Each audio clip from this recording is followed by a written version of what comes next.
नमस्कार, मी तुषार निकम. सर्वोदय शिक्षण संस्थेच्या निवडणुकीसंदर्भात सांगू इच्छितो की सर्वोदय शिक्षण संस्था उंबरखेडे तालुका चाळीसगाव या शिक्षण संस्थेची निवडणूक आता लागलेली आहे. निवडणूक प्रोग्राम जाहीर झालेला आहे. तरीसुद्धा अशा अफवा कोण पसरवतंय आणि सभासदांना, मतदारांना, त्या गावाकऱ्यांना कोण भ्रमित करतंय की मतदान पुढे ढकललं जाईल, निवडणूक पुढे ढकलली जाईल. इकडे जाहीर झालंय तरी असं सांगणं म्हणजे किती फसवणूक आहे. जर इतकी जाहीरपणे जर कोणी फसवणूक करत असेल तर आतल्या आत किती फसवणूक करत असतील. तर बंधूंनो, निवडणूक लागलेली आहे. 13 तारखेपासून तर 17 तारखेपर्यंत, 13 जुलै ते 17 जुलै फॉर्म भरण्याची मुदत आहे आणि सकाळी 11 ते 3 या वाजेतच फॉर्म भरता येणार आहेत. फॉर्म घेता येतील, भरता येतील. 18 तारखेला शनिवार आहे, 19ला रविवार आहे. हे दोघं सुटीचे वार वगळता 20 तारखेला छाननी होणार आहे आणि या छाननीनंतर जे अर्ज राहतील ते अर्ज पुढील प्रोसेसमध्ये भाग घेऊ शकतील. ते अर्जदार ज्यांचे बाद होतील ते मात्र पुढच्या प्रोसेसमध्ये भाग घेऊ शकणार नाहीत. म्हणून ज्यांना उमेदवारी करायची असेल, फॉर्म भरायचा असेल, त्यांनी फॉर्म भरावेत. यामध्ये 19 उमेदवार असणार आहेत, निवडून येणार आहेत 19.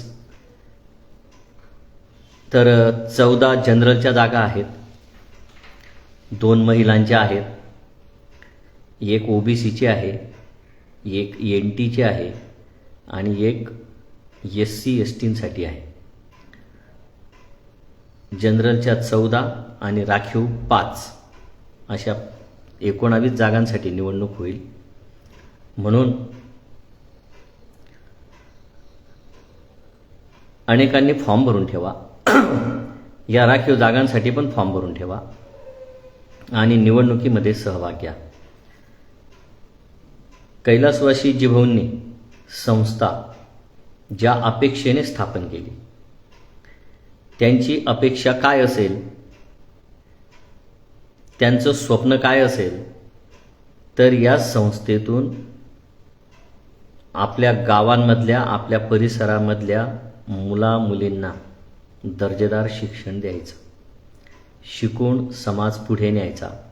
शिक्षण हे समाज परिवर्तनाचं मोठं साधन आहे, प्रभावी साधन आहे आणि म्हणून शिक्षण हे आवश्यक आहे.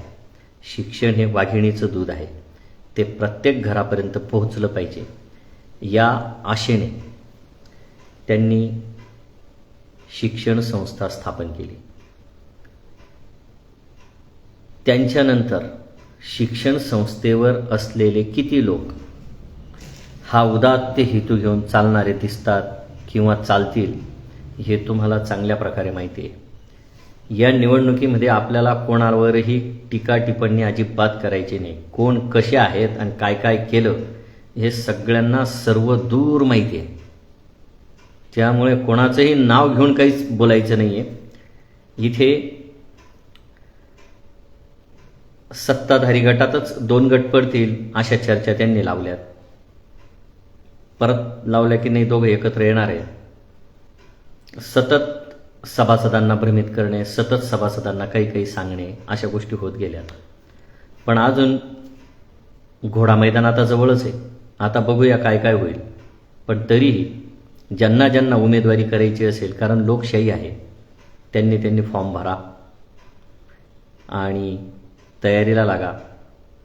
जास्तीत जास्त सभासदांपर्यंत पोहोचा आणि सभासदांनी सुद्धा चांगल्या लोकांना निवडून द्या. हे सुद्धा पुण्याचं काम असतं.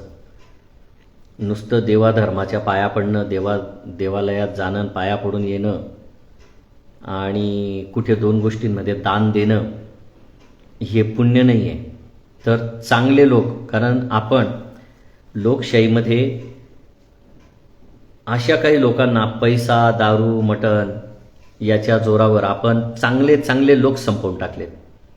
ज्या लोकांनी चांगली उमेदवारी करून, चांगलं राजकारण करून हा देश पुढे नेला असता, समाज पुढे नेला असता, परिसर पुढे नेला असता, असे अनेक लोक आपण संपवलेत, खपवलेत.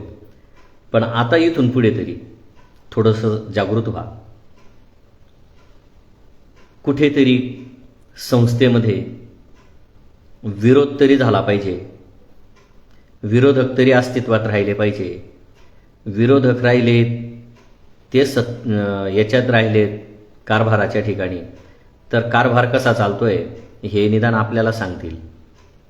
आणि जर अतिच झालं तर परिस्थिती बदलली पाहिजे.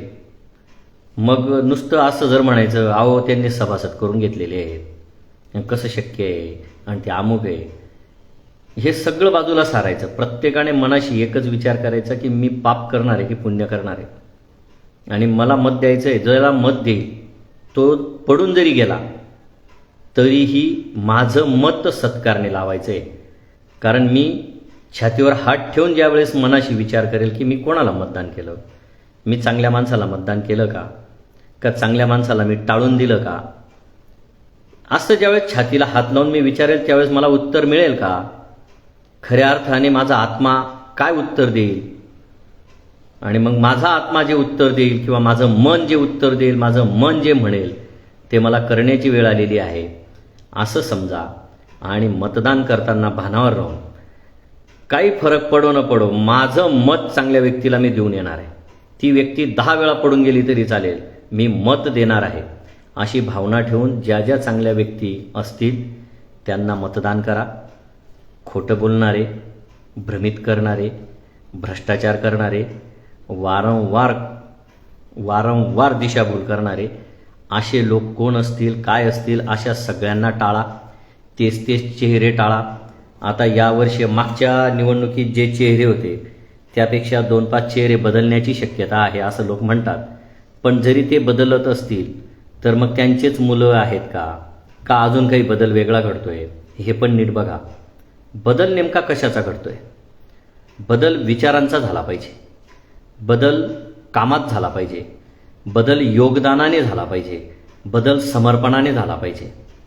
जर तेच रटाळ चालू असलं ना, त्या रटाळात लोकांना काही इंटरेस्ट राहत नाही आणि ते त्यात मजेशीर सुद्धा कुठलं वाटत नाही.